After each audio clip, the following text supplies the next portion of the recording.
கூட்டணிக்கு எதிராக எங்கே பேசினேன்? ஆனால் ஆட்சியில் பங்குன்னு யார் சொன்னா? யார் சொன்னா?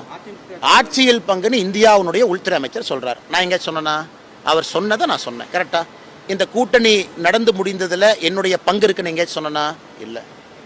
அமித்ஷாஜி அவர்களும் இபிஎஸ் அவர்களும் அந்த மேடையில் உட்கார்ந்த பொழுது நான் மேடையில் அமித்ஷாஜி பக்கம் உட்கார மாட்டேன்னு நான் சொன்னேன்னா?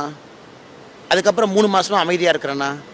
இப்போவும் பத்திரிகையாளர் சந்திப்பை நான் கூப்பிட்டேன்னா இல்லை ஏர்போர்ட்டில் வண்டியை நோக்கி போகும்போது என்னை மறித்து நீங்கள் நிற்கிறீங்களா? எங்கேயாச்சும் கூட்டணிக்கு எதிராக ஒரு கருத்தை நான் பேசியிருக்கேனாங்கண்ணா? என் பாட்டுக்கு சிவனேன்னு, என் ஆடு மாடு, என் கிரிக்கெட்டு, என்னுடைய ஃபவுண்டேஷனு, கீழே இருக்கக்கூடிய மக்களை சோஷியல் சர்வீஸ் பண்ணிக்கிட்டு இருக்கேன். கட்சியில் முக்கியமான வேலைன்னா போய் வேலை செய்கிறேன். அரசியல் மாற்றத்திற்காக அன்னைக்கே சொன்னேன், நான் காத்திருக்கிறேன்னு சொன்னேன். அதற்கான ஒரு நேரமும் காலமும் வரும், அதுவரை காத்திருக்கேன். இந்த கூட்டணிக்கு எதிராக எங்கேயாச்சும் நான் ஒரு கருத்து பேசினா நீங்கள் சொல்லுங்க. எங்கேயாச்சும் ஒரு கருத்து அண்ணா, ஒரு நிமிஷம், நான் எதுக்கு நான் கலந்துக்கணும்? நான் எதுக்கு? எண்மண் எண் மக்கள் யாத்திரை தொடங்க பொழுது அதிமுக கட்சியிலிருந்து முன்னாள் அமைச்சர்கள் வந்தாங்க.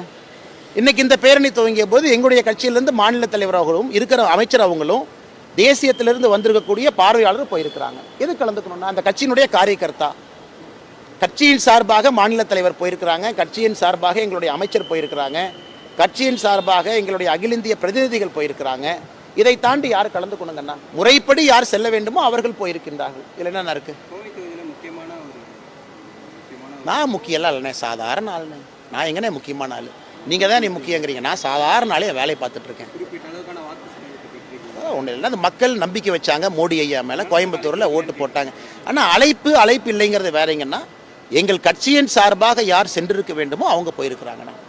நான் எங்கேயும் நானாக போய் தலையை நீட்டி வேண்டாத விருந்தாளியாக, அலையாத விருந்தாளியாக எங்கேயும் நான் போக மாட்டேன்.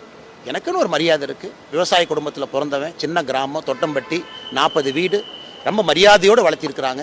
சில விஷயங்கள் பிடிக்கவில்லை என்றாலும் கூட வாயை பொத்தி கொண்டு அதை பார்ப்பேன். நானாக தேவையில்லாமல் அலையாத விருந்தாளியாக தேவையில்லாத இடத்துக்கு நான்